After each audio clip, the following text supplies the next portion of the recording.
CTS 기독교 TV 4인 4색 시청자 여러분 반갑습니다. 김지연입니다.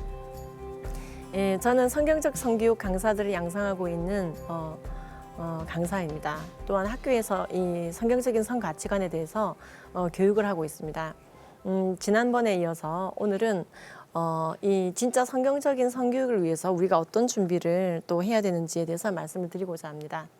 그런데 지난번에 보신 바와 같이 그렇게 외설적이고 잘못된 성교육을 하면서 아이들에게 책임이나 생명에 대해서는 가르치지 않고 굉장히 경험 위주의 성관계를 가져보라고 부추기는 것과 같은 교육을 하고 있는 성교육에 대해서 이미 학교를 자퇴하고 전학하는 일들이 해외에서 벌어지고 있고, 그런데 문제는 그와 비슷한 교육을 우리나라도 퍼오고 있고, 그런 부분이 이제 굉장히 문제라고 말씀드렸어요. 그죠? 걱정이 되더라.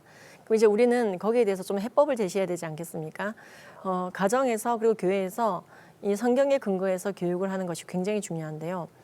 많은 분들이 이제 문제점을 느끼면서도 선뜻 하지 못한 이유들이 여러 가지가 있습니다. 우리의 아이들은 디지털 네이티브라고 이제 불리고 있습니다.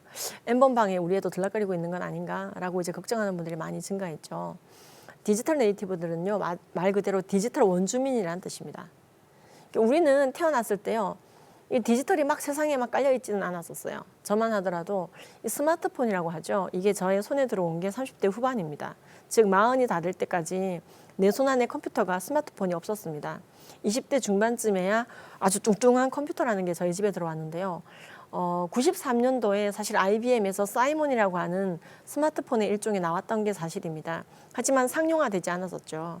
그리고 2000년대 초반에 블랙베리라는 게 나오고요. 몇 년 뒤에 아이폰이 나왔습니다. 많은 발전 끝에 이제 우리 거의 대부분의 국민들의 손에는 스마트폰이 주어지게 되었습니다. 그리고 정말 우리나라는 어디에서나 이 전파가 터집니다. 와이파이가 팡팡 터지죠. 그래서 어디서나 그렇죠. 인터넷을 통해서 스마트폰을 통해서 원하는 자료를 볼 수 있고 다운로드를 받을 수 있는 세상에 살고 있습니다. 그래서 이 디지털 네이티브는요, 태어나 보니까 손에 스마트폰이 주어진 세대라고 말합니다. 이 세대들은 좋은 점도 있지만 또 많이 극복해야 될 부분들이 있습니다. 굉장히 빠른 시간에 많은 정보를 처리하고 여러 사람과 커뮤니티에서 인터넷 커뮤니티에서 만나면서 통합적인 사고를 하지만 어찌 보면은 또 이런 문제들이 있는데요. 너무나 많은 정보를 무차별적으로 막 받아들이게 됩니다. 뭔가 하나 검색했을 때 너무나 무엇이 옳고 무엇이 그른지 필터링 할 수가 없을 정도로 많은 정보들이 무제한적으로 주어지게 됩니다. 많은 노력을 하지 않고도. 그리고 너무나 많은 걸 받아들일 뿐만 아니라 자신을 너무나 많이 노출합니다. 그래서 이제 소위 말하는 많은 팔로워들을 얻기 위해서, 나를 봐주는 사람을 많게 하기 위해서 굉장히 위험한 일을 하기도 하고, 드러내선 안 되는 부분을 드러내기도 하고, 너무나 심하게 자기의 사생활을 드러내기도 합니다. 또한 그 다음 특징은요, 자신의 지인들이나 아날로그 세상에서 얻게 된 상식들 또는 정보들 또는 이 자산들을 이게 정말로 맞는지 포탈 사이트나 유튜브에게 물어봅니다. 즉 포탈 신을 숭배합니다. 결국에는 아날로그 세상을 믿지 못하겠다는 거예요. 디지털 세상에게 물어보는 겁니다. 그래서 포털 사이트를 계속해서 검색합니다. 근데 결국에는 그렇게 얻어낸 지식들이 그런 건지 옳은 건지 계속 불안해합니다. 왜? 너무 많은 정보가 오니까요. 그리고 또 다른 특징이요. 그러다 보니 그 스마트폰이 손에 없으면요 불안해합니다. 이제는 자신의 존재 자체로 만족감이 없습니다. 주님 안에서 성령과 동행함으로 말미암아 오는 그 세상이 줄 수 없는 평안을 잊어버리게 됩니다. 스마트폰이 동행해야 안정이 되는 겁니다. 그래서요, 배터리가 떨어지게 되거나 또는 스마트폰이 어디로 가고 안 보이거나 아니면은 스마트폰을 가지지 않고는 앞에 슈퍼마켓도 못 가는 아이들이 증가하고 있죠. 어쨌든 이러한 특징들이 이 디지털 세대의 특징들입니다. 그래서 우리도 어른 중에서도 물론 이런 모습들을 보이고 계신 분들이 있는데요. 10대들에게서는 굉장히 이 증상이 심각하다는 것을, 심각하게 드러나고 있다는 것을 우리가 이제 많이 보고 있죠. 이 미디어를 통해서 근데 문제는요, 사탄이 주는 메시지가 굉장히 좋지 않은 메시지들이 많이 있습니다. 좋은 메시지도 있지만요. 특히 결혼 이외의 루트로 일어나는 모든 성적인 공유가 사실은 더 자유롭고 좋은 것이다. 성경과 정반대로 자꾸만 교육합니다. 세상의 미디어들은요, 이 스마트폰을 통해서 우리 아이들에게 그리고 컴퓨터를 통해서 접근해 와서 결혼 이외의 루트로만 너의 성을 구현하라고 자꾸만 얘기합니다. 성경은 결혼 이외의 루트로 일어난 성관계를 간음이라고 부르거든요. 근데 세상은 아니다. 결혼만 하지 마, 아이만 낳지 마, 그런 건 하지 말고 결혼 이외로 들어온 모든 성적인 쾌락을 누리고 아무것도 남기지 말고 죽거라라고 말합니다. 그러나 성경은 이 땅에 번성하고 충만하며 부부 안에 성을 주셨습니다. 결혼 안에서. 그래서 이 부부간의 성이라고 하는 것은 자녀 생산과 또한 희락과 선포적인 기능을 가지고 있습니다. 그래서 하나님께서 우리에게 이 부부라고 하는 이 관계를 통해서 영적인 자산을 더 축적해가고 영성이 깊어지고 연합하여 한 몸이 된다는 것이 무엇인지 알게 하시고 또 영성을 세워주십니다. 그런데 이 지금 세상은요 굉장히 심각한 비혼주의로 가고 있습니다. 제가 청년부들을 강의할 때 2030, 40들이 앉아 있습니다. 20대, 30대, 40대들이 앉아 있습니다. 예전에는 2030이었는데요. 지금 청년부에 가면 이제 제가 2030, 40 여러분 반갑습니다라고 인사합니다. 그럼 본인들도 웃어요. 그리고 제가 이렇게 질문합니다. 여러분 대부분이 독신의 은사를 선물로 받으셨죠? 라고 얘기하면요. 다들 깔깔깔 웃으십니다. 그 웃음의 의미는 두 가지죠. 아니라는 의미, 그렇죠? 아닌 걸 알고 있다는 의미, 그리고 또 다른 의미는 결혼하고 싶다는 의미입니다. 그것이 보통 보편적인 성경적 성교육에서 가르치는 것들입니다. 이 땅에 번성하고 충만하라. 그래서 창세기부터 우리가 화끈하게 순종해보자 할 때 그러면 결혼하라고 저희는 얘기합니다. 우리가 세상이 주는 메시지와 정말로 충돌하는 메시지가 되어져 가고 있습니다. 이게. 그래서 이게 교회 안에서도 이제 그런 말을 하면 안 된다는 거예요. 비혼주의를 존중하자는 거예요. 독신의 은사라고 하는 것은 물론 성경에 나오는 표현은 아닙니다만 성적인 어떠한 충동을 잘 승화시키거나 결혼하지 않고도 주님의 뜻을 잘 파악하고 잘 따라가는 그러한 사람들을 우리가 보통 독신의 은사를 가진 자라고 표현하죠. 이것은 비혼주의와는 굉장히 다릅니다. 결혼을 통해서 손해를 보게 되거나 희생을 해야 될 텐데 절대 나는 그런 걸 하지 않겠다라고 치닫는 것이 독신의 은사를 가지는 것과는 동일시되어서는 안 됩니다. 지금 세상이 이 비혼주의로 굉장히 부추깁니다. 그래서 결혼 이외의 루트로 너의 모든 성적인 충동과 욕망을 모두 다 채워넣고 결혼만 하지 말거라 라고 가르치는 거예요. 그리고 그것은 자기 성적 결정권이라고 말합니다. 자꾸만. 그래서 그렇지. 맞아. 가정을 이룰 필요가 없어. 예수께서 가라사대 한 남자와 한 여자가 연합하여 한 몸을 이루라 그랬는데 그거 굉장히 피곤한 거야. 끔찍한 거야 라고 말합니다. 그런 세대들이 많아질수록 사탄은 좋아하죠. 예. 지금 결혼 이외 루트로 성을 구현하라고 사탄이 말한다고 했는데 이 말들이 어느 루트를 통해서 오느냐? 미디어입니다. 우리가 함께 연합해서요. 성경적인 성교육을 할 수가 있습니다. 성경책이 벌써 가이드라인이에요. 정말로 성경적 성교육은 해야 돼. 그러면서도 활성화되지 않은 많은 이유들이 있는데요. 그중에 대표적인 게 성경적인 성교육은 금욕주의 아닙니까? 결국 성관계하지 말라는 거 아닙니까? 아닙니다. 성경이 성관계하지 말라고 하지 않습니다. 부부간에 얼마든지 해야 됩니다. 우리는 하나님께서 우리에게 주어진 아름다운 부부라는 것을 통해서 결혼과 자녀 양육 그리고 가족 간의 친밀함과 소통을 통해서 정말 주님 나라를 우리의 삶 가운데 구현할 수가 있습니다. 그리고 또 어떤 분들은요. 내가 문제다. 내가 잘못했을 때 사고를 쳤다. 내가 결함이 있다. 내가 지금 당장 문제다. 이런 분들이 계세요. 그래서 나는 성경적인 성교육을 할 자격이 없다라는 거예요. 그렇지 않습니다. 우리가 회개할 때 하나님께서는요. 우리의 죄를 사하시고 그렇죠. 이 땅을 고친다고 말했습니다. 우리가 회개할 때 그렇죠. 흰눈보다 더이게 양털보다 깨끗게 하십니다. 우리는 온전한 양육자가 아니기 때문에 성교육을 할 수가 없다. 여러분 온전한 자가 없다고 성경은 선포하고 있습니다. 그러나 온전하여 지려고 노력하라고 되어 있습니다. 나의 아버지가 온전하니 너희도 온전하라. Be perfect. 그렇죠? 그래서 성경은요. 우리가 온전하지 않음에 대해서 말씀하고 계시고 그렇기 때문에 우리는 더욱더 우리의 아이들도 잘 양육해야 되는 것입니다. 여러분들의 온전하지 않음을 자책하는 사탄의 메시지에 귀를 기울이지 마십시오. 끊어내십시오. 아이들에게 영적인 자산을 주기 위해서 우리는 담대하게 나아가야 됩니다. 우리의 회개가 중요한 것이고 우리가 날마다 영성을 새롭게 하려고 주님께로 나아가는 것이 중요합니다. 누구와 함께? 우리의 자녀들과 함께. 그래서 우리는 두려움 없이 성경 말씀을 붙들고 성경적인 성교육을 할 수가 있습니다. 그리고 6번이 굉장히 심각한데요. 아니 세상 성교육 잔뜩 받아서 그 교육을 아이들에게 그냥 하면 되는 거 아니냐. 세상 성교육 세상적 지식을 많이 탑재하고 책이 많이 나와 있는데 그 교육 받아서 성경 구절만 거기 얹어서 교육하면은 그게 성경적인 성교육 아닐까요? 하면서 교재는 일반적인 가치 중립적인 책을 쓰고 성경적인 구절을 얹어서 교육하려는 분들이 계십니다. 이게 굉장히 빠지기 쉬운 오류입니다, 여러분. 성경적인 성교육은요, 지식 전달을 목표로 하지 않습니다. 가치관 전달, 사람의 회복, 그래서 정말로 실질적인 삶의 변화를 주는 것입니다. 예수를 잘 믿게 하는 것입니다. 믿지 않는 자들에게도요, 성경적인 성교육이 가능합니다. 왜? 성경적인 성교육은요, 성경 구절을 인용해서 가르치는 교육을 넘어섭니다. 성경적인 가치관 자체를 주는 것이에요. 거꾸로 말하면 믿지 않는 자들에게도 성경적 성교육을 할 수가 있는데요, 성경 구절을 빼고 성경적인 가치관을 가르치는 것입니다. 놀랍죠?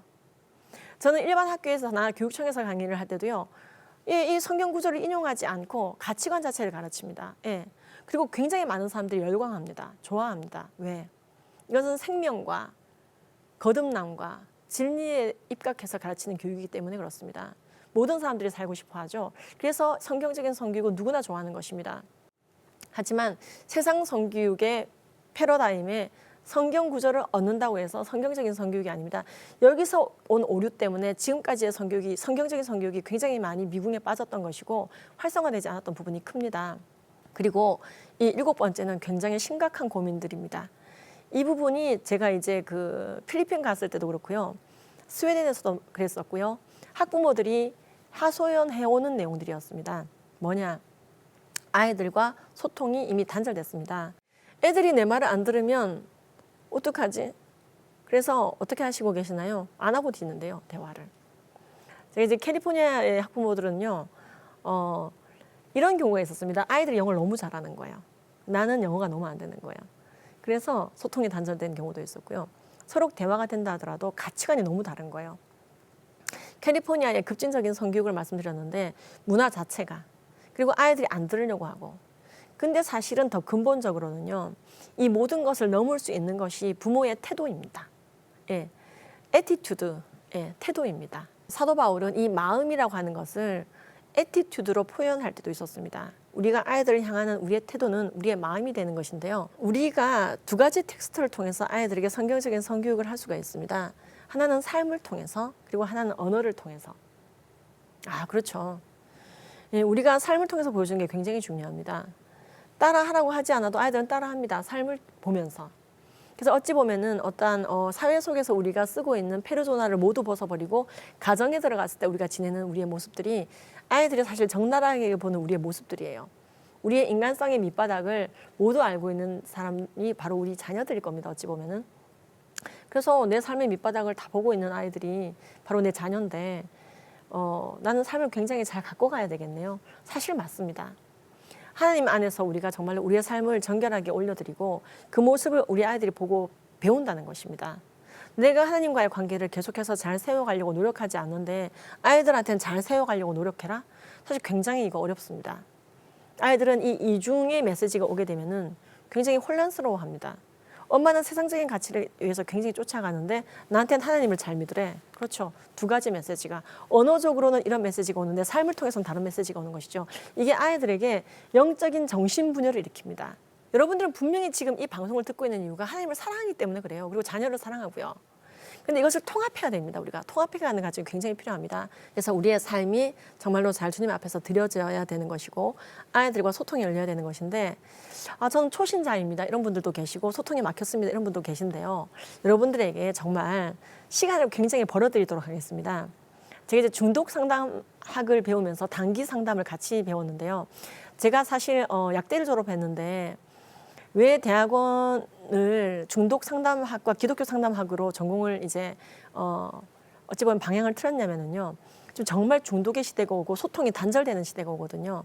그것에 대해서 정말 기독교인들이 잘 대처하고 많은 영혼들을 옳은 대로 오게 하는 영혼 돌보미의 역할을 해야 됩니다. 이 초신자 양육자, 나는 예수 믿은 지 얼마 안 됐어요. 또는 난 성경적인 성교육 자체가 굉장히 생소합니다.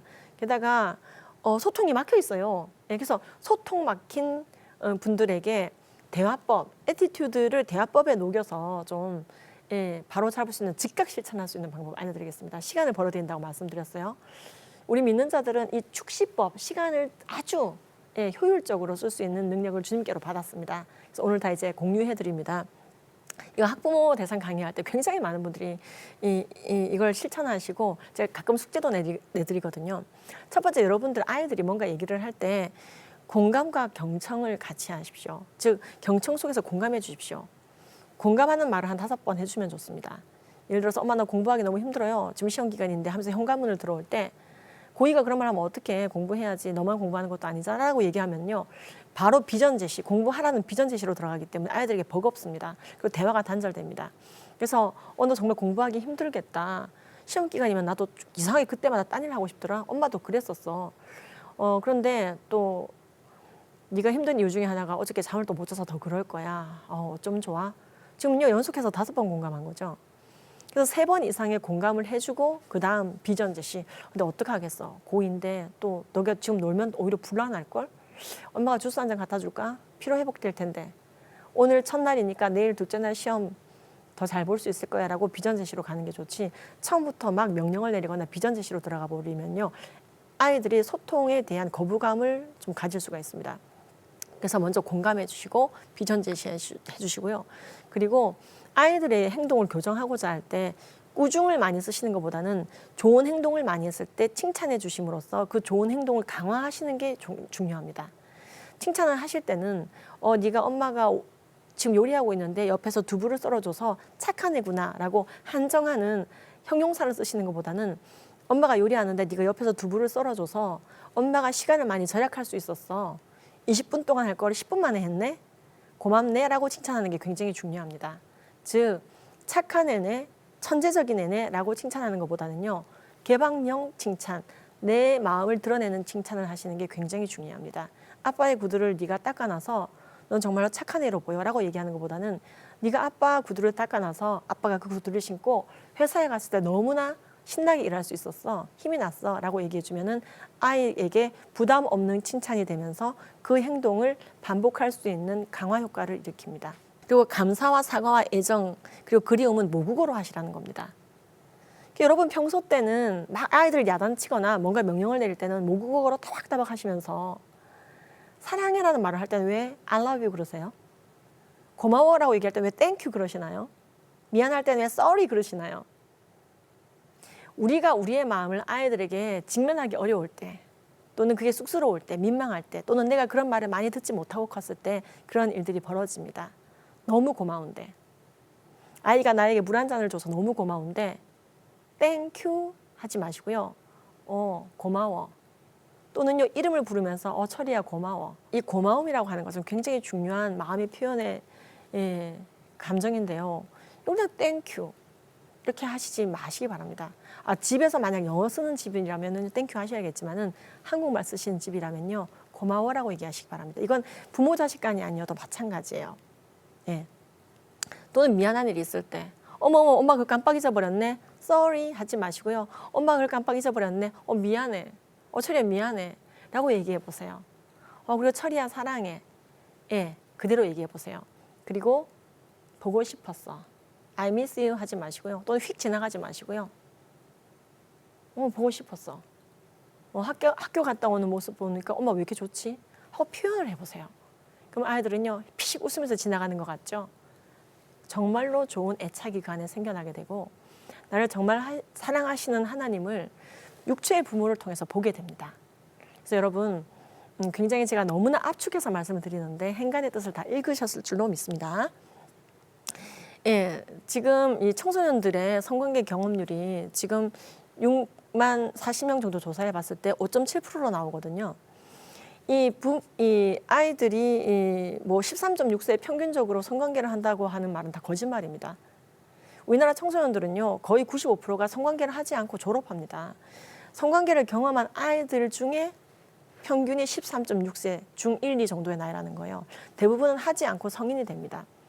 그래서 우리나라가 뭐 13.6세다 스웨덴이나 벨기에보다 성관계 연령이 더 낮다라고 하는데 이것은 순 거짓말입니다. 근데 제가 이 말씀을 드리는 이유는요. 이런 잘못된 스킨십이나 청소년 성관계에 아이들이 많이 함몰되는 이유 중에 하나가 정말로 친밀하면서 오는 진정한 신체 접촉이 집안에서 정말로 결여되면은 조금 더 아이들에게 잘못된 것으로의 중독을 일으킬 수가 있습니다. 내가 정말 하나님 안에서 아이들을 성경적으로 잘 양육하기 위해서 성경적인 성교육을 하기 위해서 오늘부터 큐티를 아이들과 같이 하십시오.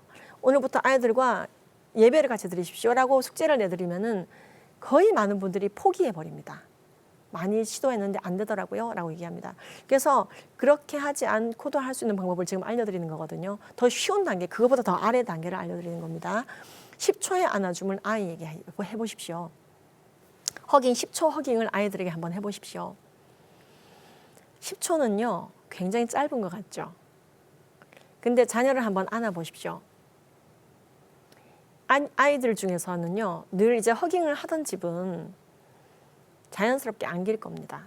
그런데 그렇지 않은 집이 굉장히 많아요. 제가 학부모 대상 교육을 어느 교회에서 할 때 예를 들어서요 1회를 할 때는 검사를 못하지만은 2회, 3회 몇 주에 걸쳐서 할 때는 꼭 숙제 검사를 하거든요. 무슨 숙제냐, 지난주에 내드린 숙제 하셨나요? 라고 물어봅니다. 10초 안아줌을 하셨냐고 제가 물어봅니다. 그러면은 엄마들이 많은 반응이 옵니다. 했다고, 성공했다고, 그런데 울었다고, 너무 좋았다고, 기뻤다고. 여러분 이 10초 허깅은요 여러분들이 꼭 하셔야 되는 겁니다. 그래서 여러분들이 아이들을 안아주심에 있어서 주의해야 될 점은요, 이때 너무 많은 말을 하거나 10초 동안에 막 말을 하거나 아니면 막 등을 두드리거나 아니면 끌어안고 빙글빙글 잡아 돌리는 거 하지 마십시오. 그냥 안아주십시오. 그 존재를 기뻐해 주십시오. 그리고 10초를 한번 버텨보십시오. 굉장히 중요한 프로세스인데요. 원숭이 실험에서도 밝혀졌지만은 이 뇌라고 하는 것은요 스킨, 피부와 다 있습니다. 같이 외부에서 발달합니다. 그래서 우리가 사랑하는 사람으로부터, 양육자로부터 안김을 받는 것이 굉장히 중요하고요. 거꾸로 말하면 여러분들이 여러분들의 자녀를 안아주지 않으면 여러분들의 자녀는 양육자가 안아주지 않은 아이로 성장해버리고 끝납니다. 이 스킨십이 얼마나 좋은지, 양육자의 안아줌이 얼마나 중요하고 좋은지는 제 책에 자세히 나와 있습니다. 면역력, IQ, 인간성, 성장까지 모든 영역에 영향을 줍니다. 아이들과 어떻게 소통해야 되는지에 대해서 정말 아주 짧게 너무나 도식적으로 말씀드렸어요. 이렇게 도식적으로 말씀드릴 수 있는 부분은 아니지만은 실천 가능하게 말씀을 드렸습니다. 다음 시간에는 그러면 내가 하나님을 잘 섬기는 모습을 또한 아이들에게 도전해야 될 텐데 어떻게 해야 되나? 나는 늘 드라마 앞에서 낄낄거리며 시간을 많이 보냈는데 어떻게 해야 되나? 그것도 알려드리도록 하겠습니다. 우리의 태도 변화를 즉각적으로 오게 하는 방법을 알려드리도록 하겠습니다. 오늘 긴 시간 25분 동안 시청해 주셔서 너무나 감사드리고요. 또 만나 뵙기를 기도합니다.